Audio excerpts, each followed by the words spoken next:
Bueno, empezamos hoy los miércoles libertarios. Digo que empezamos hoy los miércoles libertarios, que solemos hacer todos los años. Es un espacio, pues, eso en el que intentamos, pues, reflexionar, que buena falta nos hace. Tenemos nuestra actuación social y sindical muy retrocedida, entonces tenemos que estar dándole vueltas constantemente a la cabeza a ver cómo le impulsamos con un poquito de más cozcor, ¿no? Este año se nos ha retrasado un poco, normalmente solemos hacerlas en febrero, pero bueno. Y el lema con el que las abríamos era pensar y actuar frente a viejos y nuevos retos.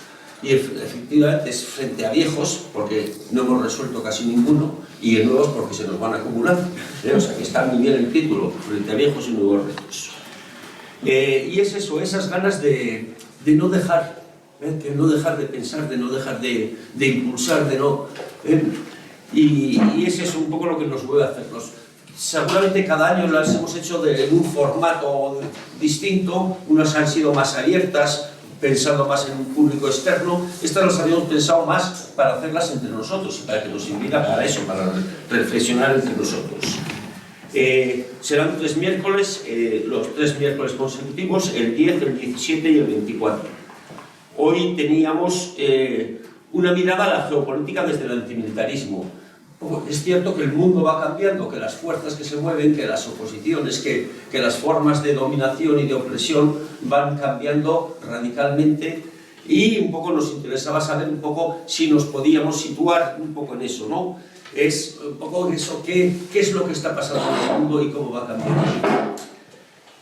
La segunda será perspectiva laboral del sector de cuidados, y será con unas compañeras del SAT de Madrid.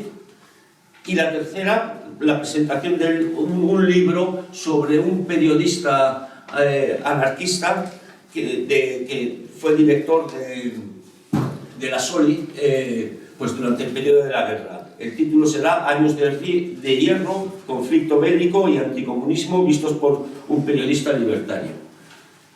Siempre intentamos, pues eso, hacer temas de actualidad, temas sindicales, temas sociales y un poco temas de recuperación de la memoria, de la muy rica memoria de la CNT histórica, ¿no? Entonces, bueno, pues empezamos con la charla de hoy. Como decía, es una mirada a la geopolítica desde el antimilitarismo, tema difícil y peleagudo. Tenemos, para que nos lo ilustre, a Aitor Balbas, es antiquísimo afiliado de la CNT y de la CGT. Ejerce poco, la verdad, pero se dedica, pues, a otras guerras, entre ellas el antimilitarismo. Venga, pues Aitor, vamos allá. Gracias por venir. Bueno, voy a intentar contar cómo vemos el mundo ahora, pero bueno, más que el mundo, porque todo en general suena así un poco pretencioso. Cómo vemos en esta parte de Europa, o cómo vemos algunos antimilitaristas, ¿no? Lo que está pasando con las guerras, cómo afecta a Europa en general y a esta parte de Europa en particular, ¿no? Yo, antes de... porque claro, esto es... vamos, hemos escrito un libro y todo. Entonces, querría saber, o sea, de aquí cuánta gente sigue un poco la actualidad de la guerra, así digo, pues a ver si me enfrento a un público experto, o si entiendo que poco, ¿no? O sea, que más o menos, la prensa, en fin, estas cosas. Bueno. Yo primero quería dar unas pinceladas de contexto que en otras charlas que hemos hecho, sobre todo ha hecho Raúl, pero algunas he hecho yo con él, solemos coger la hemeroteca de la última semana, de las últimas 3 semanas, y contamos qué ha ido pasando, ¿no? Con respecto a lo que para nosotros es el conflicto que está definiendo ahora, pues, la realidad del planeta, que es la guerra de Ucrania, ¿no? O sea, que hay otras muchas guerras. A principios de mes, la campaña de acción fiscal, que todos conocéis, ¿no? Todos, pues sacó el informe este anual, ¿no? Antes de la renta, y vino a decir, si lo habéis ojeado, pues que entre todas esas partidas que esta gente camufla, ¿no? Porque nunca hay manera de saber exactamente cuánto se gasta y se deja de gastar, pero que ahora estamos rondando los 60.000 millones, contando lo que más o menos es claro, lo cual es un récord. Es un récord, y en realidad está bastante cerca de ese 2%, que sabéis que es el mínimo al que se supone que tienen que ser los países de Europa, y eso sin contar con un montón de partidas de seguridad, etcétera, que están pues, camufladas en industria y en ese tipo de cosas, ¿no? O sea que vamos por ahí con paso firme.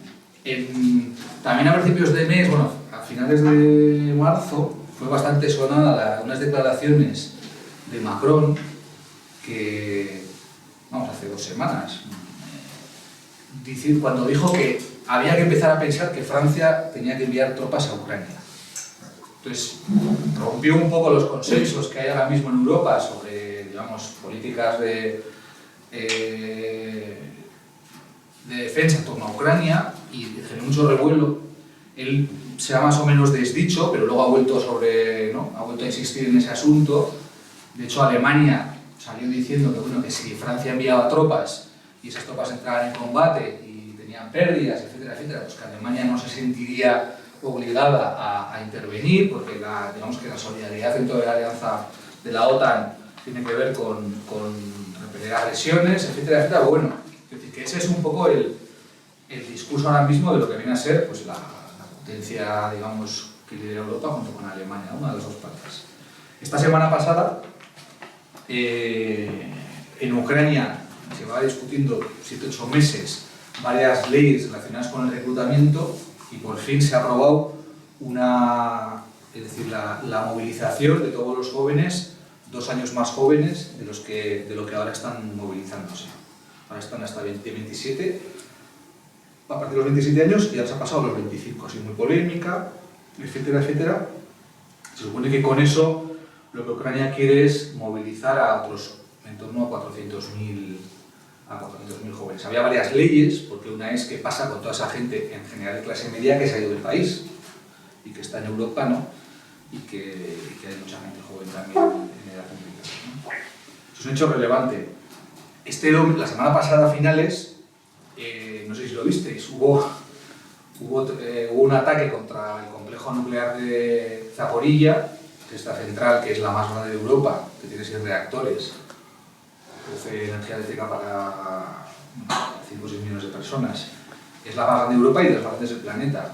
Y fue atacada con 3 reactores, Ucrania y Rusia niegan su autoría y tal. La Organización de la Energía Atómica ha dicho que ha afectado a una de las carcasas, ¿no? Bueno, se supone que no gravemente. Y entra en la línea de toda una serie de ataques a infraestructuras críticas, ¿no? ¿Os acordáis el pantano en verano pasado, el Nord Stream y tal y cual, que tienen más que ver con quebrar un poco a la sociedad civil, generar una emergencia dentro de la población, etc., ¿no? Y esta semana, bueno, ayer Borrell en el Fórum Europa, tenemos en YouTube, si queréis verlo, dijo que la posibilidad de una guerra, como era, lo decía en inglés, la posibilidad de una guerra, sí, muy petulante, la posibilidad de una guerra de alta intensidad y convencional en Europa ya no es una fantasía. Entonces el Fórum Europa es, vamos a decir, para que no lo sepa, pues un poco es uno de esos espacios donde se produce, si es que no es una contradicción in terminis, ¿no? Por el pensamiento en las élites españolas, ¿no? Son esos sitios donde habla Aznar y toda esta gente, ¿no? Y hoy mismo, el ministro por la mañana, el ministro de Defensa alemán, ha dicho que es del SPD, del socialista alemán, ha dicho que él y su partido tienen clarísimo que tiene que volver el servicio militar obligatorio, que en 10 días va a estudiar las distintas opciones que hay y que espera que a lo largo de este mes tenga una propuesta concreta para llegar al Parlamento alemán. Bueno, y es así todas las semanas, ¿no? Entonces, aquí pues estamos a nuestras cosas. Pues saber, ¿no? Lo que tenga que venir, que venga y tal, ¿no? Y sí nos afecta, pero bueno, no está muy claro. Nosotros cuando empezó la guerra, hace 2 años ahora, y haciendo pues eso, un diagnóstico justo de que hay un montón de guerras en marcha, más de 60 nuevamente, depende de cómo se analizan los conflictos, etcétera, ¿no? Que luego ha venido toda la guerra, la invasión de Gaza, vamos, pero sí que nos pareció desde el principio, bueno, nos enfrentamos a... Nos pareció que había tres características muy singulares, una que estaba en Europa, aunque quede, digamos, un poco en la periferia de Europa, pero que de alguna manera ahí se concentraban tres contradicciones o antagonismos muy fuertes, ¿no?, que hay en este capitalismo. Por un lado, era una guerra de liberación, bueno, sí, hay muchas guerras de liberación, pero con una escala, digamos, muy de primer nivel. Hay una pugna entre bloques imperiales, vamos a decir, entre lo que era liderado por Rusia y algunos países satélites del antiguo entramado soviético y vamos a decir, el bloque europeo, y superpuesto, ¿no?, pues lo determina todo, que diría Althusser, pues lo que todo el mundo hemos visto, y esa va a ser una de mis pocas, digamos, aproximaciones a la geopolítica, porque nosotros somos un poco enemigos, en fin, no somos muy amigos de ponernos a hablar de geopolítica, de los amigos de mi enemigo son mis amigos, y entonces esto beneficia y tal, porque no nos da muchas herramientas, ¿no? Pero bueno, ahí está claro que hay una pugna de hegemones entre el bloque liderado por Estados Unidos y el chino. Sobre esto, pues como todo el mundo ha oído hablar muchas cosas, no creo que merezca la pena extenderse, ¿no? Que empieza la guerra y cómo reacciona, vamos a decir, por entendernos, ¿no?, la izquierda europea. ¿Qué posiciones se reconocen respecto a este conflicto, ¿no?, que es como digo, no tiene por su escala, es difícil, o sea, trabajar con analogías es un poco tramposo, pero sí que podemos decir que tiene singularidades. Es decir, es una guerra en Europa, que es digamos, el bloque imperial, como se diría ahora, más tóxico de los últimos 200 años, y donde se condensan muchas veces los antagonismos y las fricciones del capitalismo de manera más cruda, ¿no? Por lo tanto, esa singularidad ya la hace especial. Entonces, digamos que nuestro análisis ha sido todo el rato a partir de su impacto en Europa, ¿no? Vamos a decir, más que global, que como digo, hay todo un marco de debate sobre en qué punto, pues esto, en fin, toda la cuestión de los hegemones, ¿no? Hay una parte de la izquierda, digamos, la izquierda imperial, la izquierda que se reconoce en este modo de vida europeo de las democracias liberales, bueno, pues ha justificado con matices la guerra, ¿no? Siempre digamos que ha hablado de una guerra que se sigue en un dilema irresoluble, no hay más remedio que dar, pero siempre mostrando muchas cautelas y apostando. Esto aquí se ve menos, pero en Alemania en los países del este ha sido muy patente, ¿no? Siempre apostando por que se negociara, acordaos de aquellas negociaciones que estuvo, bueno, a los 6 meses de guerra, que estuvieron a punto de cristalizar unos acuerdos de paz, ¿no?, que boicotearon Estados Unidos y Reino Unido. Entonces, y vamos a decir que Habermas, ¿no?, el último gran filósofo alemán de la Escuela de Frankfurt, y que representa un poco esa intelectualidad, sería una voz ahí como muy reconocible, ¿no? Y dice, hostia, sí, guerra igual, pero vamos a tener en cuenta que la Ostpolitik, en Alemania, ¿no?, es decir, la política de no confrontar con Rusia, de tener siempre, de alguna manera, un ámbito de colaboración ahí, es lo que sostiene aquí unos equilibrios que si se rompen, pues mal. Bien. Pero, bueno, de alguna manera no cuestiono la posición europea, ¿no? Hay otra izquierda más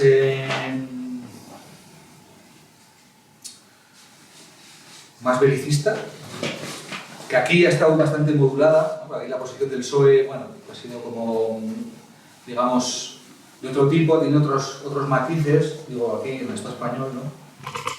Pero que en general, lo más, si quieres, la más, iba a decir extravagante, pero no es la palabra, ¿no? La más terrible ha sido la de los verdes alemanes.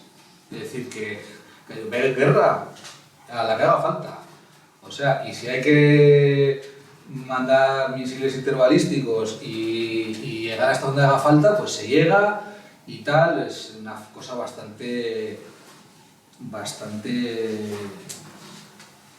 preocupante, ¿no? por la desmemoria, por lo irreflexivo, por lo peligroso.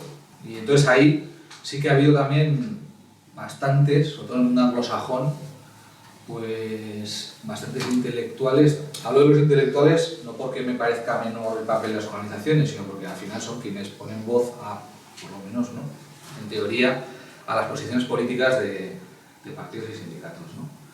Y entonces esa es una izquierda que habla en términos de guerra justa, ¿no?, ni siquiera de esta guerra humanitaria que vino después de la caída del muro en Yugoslavia, que entonces vamos a mandar, ¿no?, aquellas cosas de precisión y vamos a matar pero poco, porque lo que hay que hacer es que dejen de ocurrir escabechinas entre civiles. Eso da paso después, ya con la Segunda Guerra de Irak, en 2003, a una retórica de otro tipo, ¿no? De aquí lo que hay que hacer es ordenar esto y que los estados fallidos y las tiranías que nos parezcan, etcétera, etcétera, pues laminarlas, ¿no? De alguna manera digamos que el sintagma se completa con una especie de locura de, bueno, y al final además vamos a democratizar Rusia porque todo es Rusia, nosotros conseguiremos y tal, o sea, cosas así muy verosímiles, ¿no? O sea, como que esta guerra justa precisamente se hace para descabalgar el régimen de Putin y, por lo tanto, pues como antes en Irak, en fin, en tantos sitios en Libia, etcétera, etcétera, ¿no? Hay mucha gente. Más cerca, vamos a decir, en nuestro entorno, muy cercano tanto que ha sido doloroso, ¿no? Pues ha habido bastante gente, vamos a decir, en una gama entre libertaria, marxista radical, no sé, trotskista, llamarlo como queráis, ¿no? En Francia, muy acentuada, que ha hecho un poco que tiene además, digamos,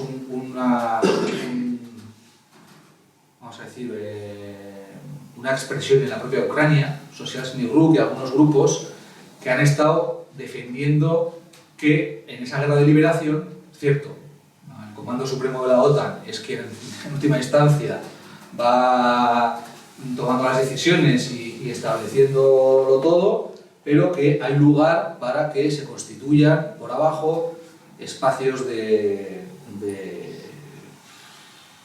no sé cómo llamarlo, es que en fin, vamos a decir, de estructuras militares populares. Últimamente no se les oye mucho, han matado a unos cuantos además en el frente, y esa es vamos a decir, que es una izquierda, sobre todo la ucraniana, que está trágicamente desgarrada. Estas ciertos que te están invadiendo, que la guerra no empieza desde luego hace 2 años que es una guerra larvada que en el este de Ucrania lleva otros 10 años, pero... Y aquí sí que ha habido gente, o hay mucha gente, vamos a decir, yo diría que incluso es mayoritaria, por eso un poco las antimilitaristas y los antimilitaristas, pues en las protestas que estamos intentando organizar en Europa, el principal límite es esa izquierda, ¿no?, que está de alguna manera alineada en esa retórica de, bueno, pues es una guerra de liberación, con todo lo problemático que se quiera, pero pues el pueblo ucraniano tiene derecho a defenderse y por lo tanto, si las armas que mandamos luego, pues yo qué sé, acaban en no sé qué mercados negros o tal, pues eso ya. Y luego hay una cuarta, digamos, una cuarta posición, que es así como más delirante, ¿no?, que nosotros la llamamos, bueno, la llaman la del neoestalinismo zombie, que es pues toda esta gente que te pone la hoz y el martillo así, ¡plas!, te la estampa a la mínima y que ve un poco como si fuera, vamos a decir, una prolongación de la Segunda Guerra Mundial en esta guerra, ¿no? Y prácticamente como que el Ejército Rojo está desnazificando Ucrania, entonces avanzando y tal, y que evidentemente hay un país que es el que tiene no sé cuántas bases militares por el planeta, que es el que hace las guerras tal, lo cual es cierto, y que por lo tanto, pues en el otro, vamos a decir, otro bando, a Rusia le existe el derecho a defender su espacio vital y su, no sé, lo que quieras, y a tope con Rusia. Y tal. Entonces, lo cierto es que, pues al contrario de lo que luego se ha visto, por ejemplo, con Gaza, ¿no? Donde vamos a decir que el izquierdista europeo se siente muy cómodo defendiendo el genocidio sionista, ¿no? Tampoco habla mucho del fascismo de Hamás, ni de que las personas LGTBI en la franja lo tienen francamente jodido, ¿no? Y otra mucha gente, ¿no? Pero bueno, de alguna manera, ese fue el comienzo, o sea, que se veía además en los primeros meses antes del verano de 2022, ¿os acordáis? Hablando con alguna gente de Madrid, dijeron, hostia, pues habría que escribir un libro intentando clarificar, como se decía antes, ¿no? Clarificar que fue un elemento de clarificación política, ¿no? Es decir, ante esta guerra que va a condicionar todo lo que pasa en Europa, si me enrollo, ¿qué me dices? Un momento no. Pues pues tenemos que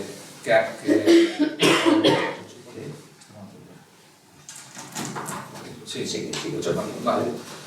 Entonces, pues hostia, pues tendríamos que tener una herramienta para trabajar esta cuestión, ¿no? Fruto de todo eso es este libro, que no voy a decir que sea un libro fácil de leer, ni siquiera corto, pero bueno, sí que tiene la virtud de que está estructurado en capítulos y te puedes saltar de uno a otro, etc. No habla de muchas cosas, hace una contextualización histórica de lo que es todo el proceso de destrucción del ecosistema postsoviético y plantea también salidas a esta guerra, pero yo sobre todo me voy a centrar en por qué creemos que esta guerra es lo que es y por qué creemos que está produciendo lo que está produciendo, ¿no? En la contraportada del libro voy a hacer tres pasajes muy rápidamente sobre que es un poco vamos a decir, una enunciación de por qué nos parece esto que os digo, ¿no? De Ucrania. Se dice, desde comienzos del siglo XX, Ucrania ha sido devastada por el capitalismo, la guerra, el fascismo, el antisemitismo, el estalinismo y la energía nuclear. Desde 2018, además, y según los indicadores económicos internacionales, es el país más pobre de Europa. Ojo, yo pensaba que era Albania o... Pero este no es un libro sobre la guerra como género de ilustración y comentario militar, geopolítico o estratégico, sino sobre cómo hacer política emancipadora ante la propaganda y la instauración de un régimen de guerra continental. Escrito a lomos del tigre belicista y en una coyuntura impredecible, desmonta la tramoya neoliberal racista, xenófoba, misógina y LGTBI-fóbica que sostiene el esfuerzo marcial de ambos bandos. En él se analizan las relaciones entre guerra moderna, matrices fascistas, imperios, máquinas, derecho internacional, economía y sistema mundo, modo de acumulación en el espacio postsoviético, Green New Deal y producciones del campo social. Siempre a través del campo de la lucha de clases. Siempre a través del éxodo y de la búsqueda del común. Libertad, añadiría, pues. En definitiva, se trata de pensar la guerra de Ucrania desde la perspectiva de las clases subalternas, las trabajadoras pobres, minorizadas, racializadas, domésticas o sexuales, el precariado, los migrantes, las minorías de deseos sexuales y de género, los indígenas del planeta, el proletariado cognitivo y de las maquillas, las campesinas mundiales sin tierra, ni agua, las naciones pobres o las minorías nacionales sin Estado. Su voz, la de los chivos expiatorios en el punto de mira de consejos de guerra, tropas regulares, paramilitares y escuadrones de la muerte, es la única que debería interesarnos. Con la guerra de Ucrania, que está por no me voy a extender en lo que creo que es obvio, ¿no? Un impacto directo sobre políticas públicas, recortes, ya. O sea, ya sabéis, esta semana pasada también Alemania dijo, a la hora de presentar los presupuestos, que todos se van a recortar menos el de defensa. Y aquí vas a ver expertos de lo mismo, ¿no? Entonces, hay yo creo, para el planteamiento de esta charla, que es un poco la de, vamos a decir, la de, como decía, de planificación ideológica o política, hay una cuestión fundamental y es que, vamos a decir, que el marco que maneja la gente, que se reconoce a algunas de las posiciones que he dicho antes, es el de que, de alguna manera, esta es una guerra que guarda similitudes con la Segunda Guerra Mundial, ¿no? En el sentido de que, o bien, hay un régimen filonazi en Rusia, ¿no? Autoritario, que no respeta derechos y que tiene semejanzas, forzando las analogías, ¿no? Con lo que podría ser la Alemania nazi, ¿no? La Italia fascista o la España franquista, lo que quieras. Y en el otro campo, pues bueno, pues hay que desnazificar Ucrania, ¿no? Pues la propia OTAN y la Unión Europea es un bloque ya, pues son un poco la némesis, ¿no? Que se dice, o sea, son el espejo. Entonces ahí, de alguna manera, la gente ha buscado las posiciones, ¿no? Es decir, yo en esta guerra, como creo que este es digamos, el marco, yo me sitúo aquí, como soy antifascista, tal, ¿no? Sin embargo, digamos que una de las tesis fuertes del libro, hablo del libro porque me sirve para la charla, ¿no? Así que, o de las tesis del antimilitarismo en el que nosotros pensamos, es que si con algo tiene que ver esta guerra mundial, es con la Primera Guerra Mundial. Y esto es muy importante. O sea, tiene que ver con la Primera Guerra Mundial, ¿por qué? Digamos, como he comentado antes, o sea, hay, digamos, un estado pivote. En la Primera Guerra Mundial, si os acordáis, está la cuestión balcánica, el asesinato del archiduque, el heredero, ¿no? El imperio austrohúngaro en Sarajevo, que desencadena todo esto, una serie de alianzas, etcétera, etcétera, ¿no? Pero de alguna manera hay un espacio, vamos a decir, problemático desde el punto de vista de la teoría del Estado, o sea, que reúne tensiones de muchos tipos, de minorías sin Estado, en disputa entre bloques regionales, etcétera, ¿no? Hay una pugna entre imperios, el imperio austrohúngaro, el imperio alemán, el imperio ruso, el imperio otomano. Y además, en la Primera Guerra Mundial se produce un hecho fundamental y es que es digamos, el desarrollo de las máquinas de guerra. Es decir, hay un cambio en lo que es toda la... Aquí no me extiendo, ¿no? Pero para que os hagáis una idea, todo lo que tiene que ver con la aviación, los tanques, la mecanización, la industrialización, hay algunos precedentes, o sea que es verdad que las guerras napoleónicas del siglo XIX van en esa línea de industrializar la muerte, pero en la Primera Guerra Mundial se alcanzan vamos a decir, unos estándares o unas escalas diferentes, ¿no? Entonces, eso sería, digamos, en cuanto a vamos a decir, a la composición, ¿no? de las, si se quiere, de los estados, de las sociedades, pero lo relevante no es eso. Lo relevante es que en la Primera Guerra Mundial, digamos, la Primera Guerra Mundial es la que permite el desarrollo del fascismo. O sea, todo lo que ocurre en la Primera Guerra Mundial es lo que es el caldo de cultivo, distintos filósofos lo expresan de distinta manera, ¿no? Lo que crea, digamos, los afectos, se diría alguno, lo que crea los lenguajes, las condiciones de posibilidad para que se desarrolle el fascismo en Europa. Mientras que en la Segunda Guerra Mundial, digamos que el fascismo ya ha capturado los centros de gravedad de algunos estados y de algunas estructuras militares y políticas. Y es el propio fascismo el que realmente, digamos que desencadena, ¿no? la guerra. Entonces, es sustancialmente diferente. Porque precisamente en la Primera Guerra Mundial lo que ocurre es la debacle, vamos a decir, de la Internacional Socialista y de la gran parte digamos, por entendernos, de todas las izquierdas europeas, ¿no? que ante una espiral que no son capaces de comprender, pues se van alineando sucesivamente con sus aparatos estatales y abren, digamos, todo el campo político, primero la extrema derecha y luego el fascismo, ¿no? Porque son directamente arrolladas y destruidas por el régimen de la guerra moderna, ¿no? Entonces, en este sentido, como os decía, una de las tesis fuertes es esa. ¿Cuáles son, digamos, y en esto me detengo un poco, porque creo que es una de las aportaciones para mí más deslumbrantes del compañero, ¿no? ¿Por qué dice él que el fascismo se desarrolla en la Primera Guerra Mundial, ¿no? Y además, atendiendo un poco con rigurosidad a lo que es el fascismo, no a las cuestiones, no a la extrema derecha, por ejemplo, que acepta el régimen parlamentarista, o a muchas versiones autoritarias que hay, por todo el rato, por todo el planeta, etcétera, etcétera, ¿no? Sino al fascismo como una expresión, digamos, de de composición de clases dura, donde el capital se alía con formas, digamos, extremas de violencia, etcétera, etcétera, ¿no? Dice que se dan, digamos, a lo largo de esa con posterioridad y durante la Primera Guerra Mundial, se dan una serie de circunstancias, ¿no? Que para nosotros lo problemático es que pensamos que también está empezando a desarrollarse aquí. Eso no quiere decir, porque, bueno, pero que nos parece que es el punto, digamos, analítico de partida. Hay una vivencia de la guerra, digamos, esencialista.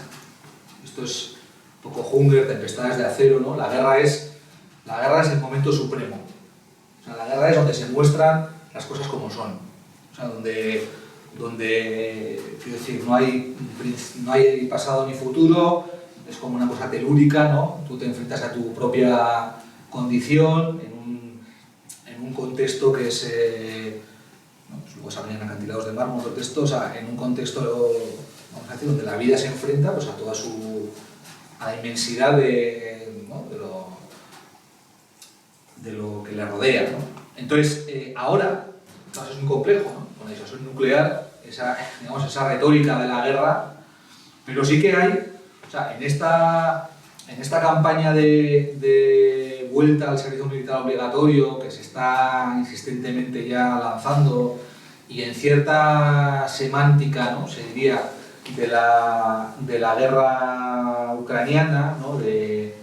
Vamos a decir, de relatos heroicos de los ucranianos, sí que hay ese intento, ¿no?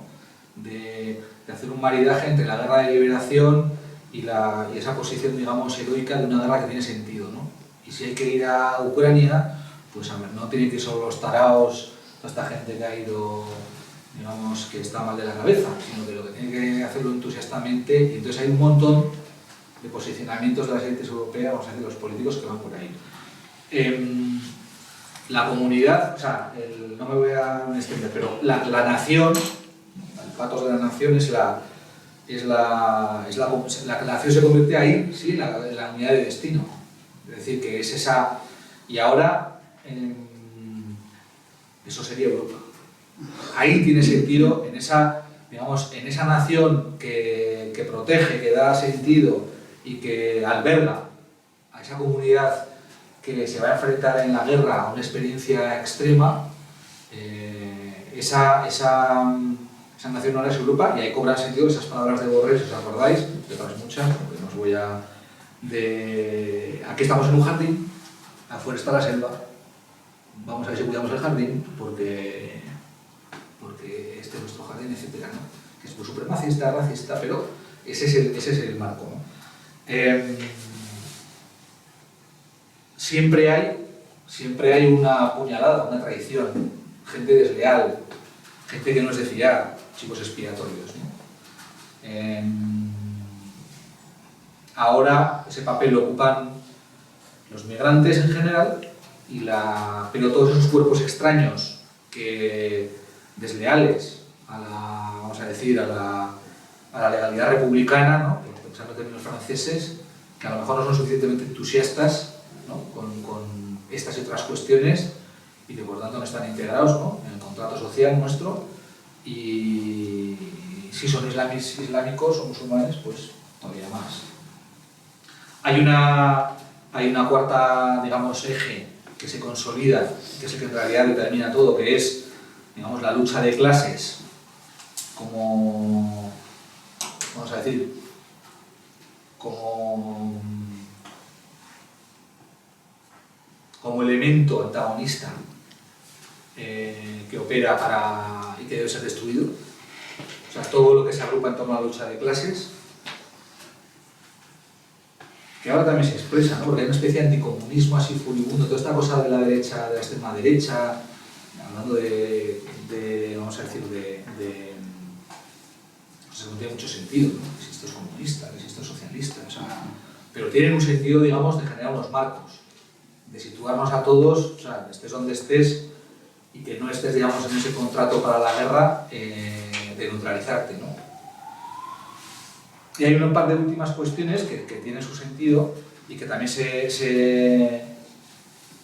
tienen aquí paralelismos, que una sería la subjetividad del excombatiente, que ahí es fundamental, o sea, de toda la gente derrotada de la guerra, que llega a sus países mutilada, etcétera, etcétera, resentida, ¿no? Porque ha perdido de alguna manera, lo ha perdido todo, su propia esperanza, y que a partir de ahí va a ser muy receptiva a mensajes, digamos, que den cabida a su resentimiento, ¿no? Y ahora hay toda una parte de esa cosa antifeminista, LGTBI-fóbica, negacionista, de la extrema derecha, ¿no? Que está, de todos los hombres jóvenes, estos que están muy activos en las redes, que va por ahí también, ¿no? Como de una especie de cólera muy alimentada todo el rato, que luego desemboca, o sea, que nunca como ahora ha habido tantos ataques de extrema derecha permanentemente, y da igual que sean por parte de cristianos como de musulmanes, ¿no? O sea, de hombres, de varones muy radicalizados y muy resentidos, ¿no? Y por último, hay también un desarrollo tecnológico de la guerra terrible. O sea, toda esta cosa de la guerra de los drones, ¿no? Eliminado, tal. Más toda esa mezcla, ¿no? de la guerra con las pantallas, con eso tiene, bueno, vamos a decir que tiene muchas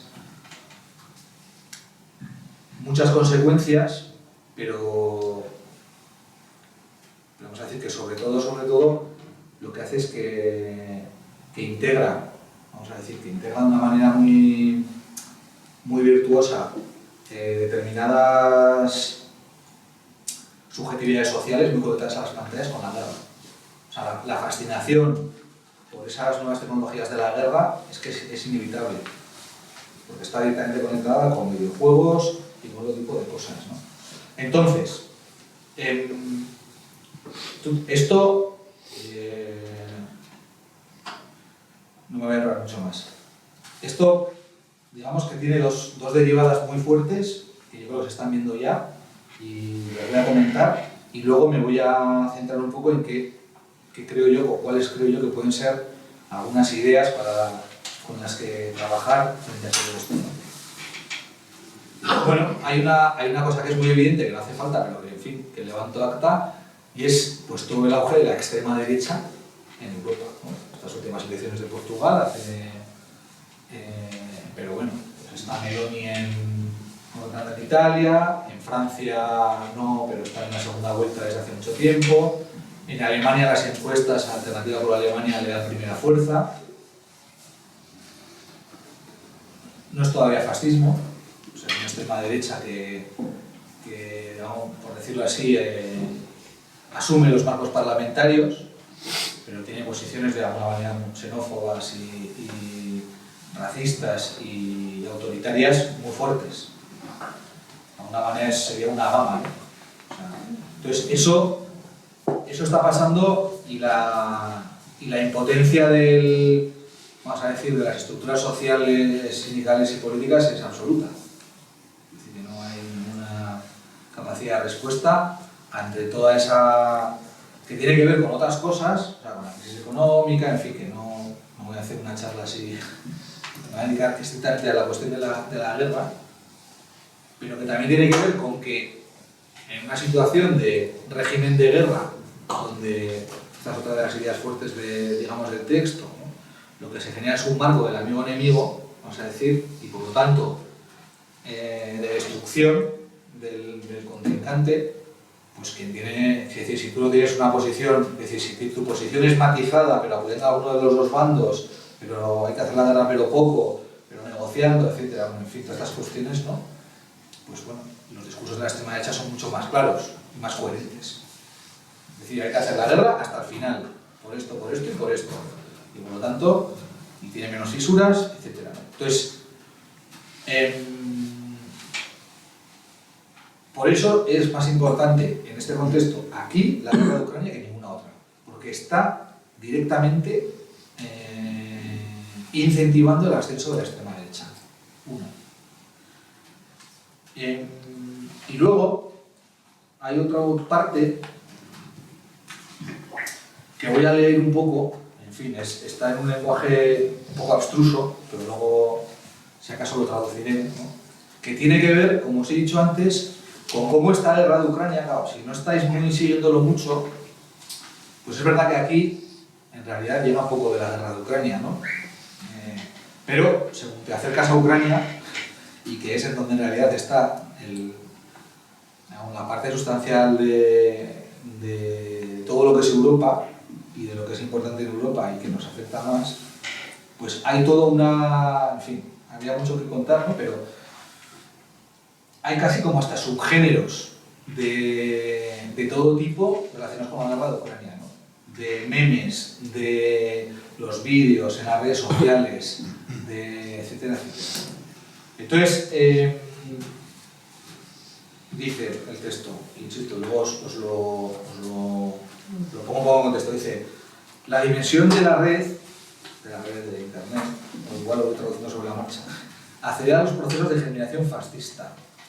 Es un proceso bidireccional en la que la velocidad de ensamblaje de componentes en la línea de evolución fascista es meteórica. Bueno, se refiere a que él enuncia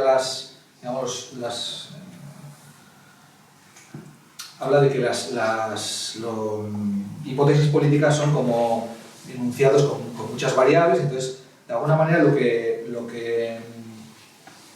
que dice es que el fascismo, en el marco de una velocidad acelerada en la red, es una ideología que no es consistente, pero da igual, porque va continuamente ensamblando componentes, ¿no? Es una máquina que va procesando y ensamblando. Entonces, y además no necesita jerarquías ni ejércitos, sino que se incorpora en la psique a través de un montón de operaciones, vamos a decir, de aritmética política, vamos a decir, donde te hablan de una cuestión negacionista climática. Un lobo solitario mata a no sé cuántos en Estados Unidos, otro a 200 en Noruega. Entonces, hay todo el rato una regeneración de inputs, o sea, de outputs, ¿no? de enunciados, ¿no? El negacionismo climático, los globalistas, que da igual que sean coherentes o no. O sea, la izquierda está perdida ahí, ¿no? La izquierda busca siempre desde la razón, la izquierda, como nos entendamos, o la CGT o Catacrack. Siempre tiene que ser coherente, tiene que ser plausible y se tiene que entender. Y a la extrema derecha eso le da igual. O sea, integra además como arcaísmos, es decir, te puede aparecer uno de Vox con un traje de cruzado y luego decirte que la Tierra es plana y da igual, ¿no? Porque en realidad lo que tú estás haciendo ahí todo el rato es integrar subjetividades a partir del resentimiento y el régimen de la guerra, ¿no? Es decir, voy a hacer que haya un montón de sujetos enloquecidos que se piensen que estén indignados además, y mientras tanto pues la izquierda que está pues, despistada haciendo cursos en CGT sobre pensar y actuar frente a la crisis y los problemas y tal y cual, pues que tenga que estar en lo que esté. Nosotros estamos aquí con las maquinitas y las pantallitas mandando vídeos de cómo los ucranianos se lo pasan bien, mandando un misil, mandando 20 rusos. Bueno, hago un poco caricatura, pero tiene que ver con eso, ¿no? Y yo creo que eso es bastante real. O sea, que hay una... No tengo... Este libro es un ensayo que no tiene ahí un aparato, de investigación fuerte, ¿no? Pero sí que de alguna manera, incluso aquí en Iruña, es decir, que en Iruña en los centros educativos se habla, ¿no? De que ya empieza a haber, incluso en el modelo D, por ejemplo, público, ese tipo de patrones de chavales como resentidos, pues sí, con el feminismo, con tal, con cual, etcétera, etcétera, ¿no? Y todas esas subjetividades las produce el régimen de guerra, ¿no? Vamos a decir. Estoy haciendo muchas simplificaciones. Acabo ya. Y luego, si queréis, pues opináis o polemizamos. ¿Qué hacer, no? Pues aparte de lo de siempre, pues ha habido algunas iniciativas que han tenido un éxito relativo, pero que yo creo que son el camino, que son intentar una que se llama la International, la Transnational Global Strike, ¿no? La huelga general transnacional, sobre todo europea, que está tratando, son espacios, vamos a decir, centros sociales italianos, alemanes y tal, con algunos sindicatos, ¿no? Radicales, cosas así, que están intentando, vamos a decir, construir una posición europea, o sea, donde haya gente de todos los países y tal y cual contra la guerra. Pues han montado al principio unas caravanas, en el primer verano han montado una caravana a Kiev también, en fin, bueno, con muchos problemas, pero habría que, yo esto lo digo no solo con esto de la guerra, sino en general, o sea, trabajando en el marco del Estado-Nación, me da igual vasco que español, hay poca, después de muchos años, menos que algunos que estéis aquí, pero ya muchos años haciendo cosas, yo creo que el problema es que la escala no funciona, esa es una cosa. O sea, ahí yo creo que digo lo mismo, yo estoy en Catacrack y les digo lo mismo a los de Catacrack. Digo, o hacemos cosas con gente de otros sitios o nos tienen donde quieren, ¿no? Hay otra parte más práctica que es la de la solidaridad, ¿no? y con los objetores insumisos, sobre todo en Ucrania, también en Rusia, entonces ahí, pues bueno, pues también ha habido campañas, ¿no? Sobre todo de acogida a refugiados ucranianos, es más complicado en el caso de los rusos. Os recuerdo que hay 7 millones de refugiados ucranianos y que ahora una de las leyes, bueno, parece que igual se aprueba una de las leyes que les va a hacer seguir, o sea que les va a obligar a volver a Ucrania, ¿no?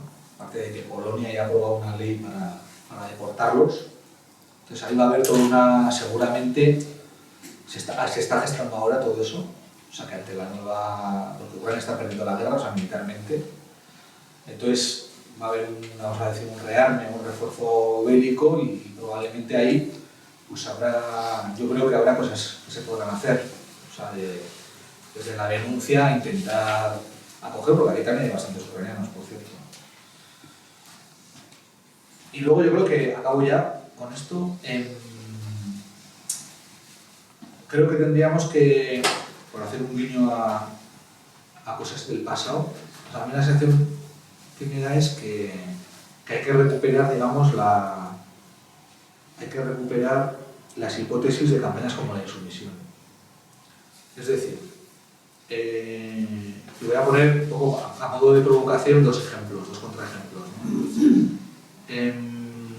La insumisión tenía algunas virtualidades y muchos problemas, pero yo creo que combinaba, vamos a decir, esto luego habría que matizarlo, ¿no? Pero era una campaña que vamos a decir que aunque estaba centrada en los varones jóvenes, fue bastante compositiva, a nivel incluso militante, ¿no? Y eso por un lado, y transversal en lo político, y combinaba la responsabilidad individual y por lo tanto asumir las consecuencias de los actos con una dimensión política colectiva, ¿no? Y buscó siempre una confrontación, ¿no? Muy medida.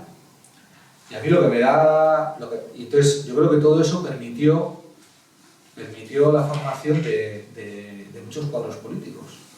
Luego cada quien ha hecho la vida política donde le ha parecido, ¿no?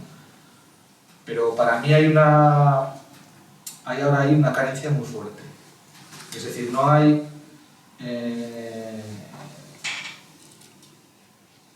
las campañas que nuestros entornos hacen, para mí tienen ahí unos límites fortísimos. Y pienso, por ejemplo, en los 6 de Zaragoza, que es una cosa en la que hemos participado como Catacrack, que estoy acabando ya, que es una campaña antirrepresiva, o sea, donde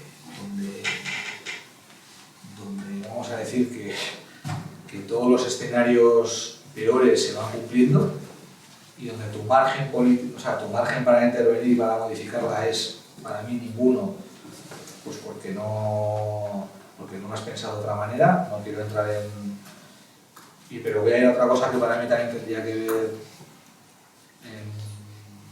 Es decir,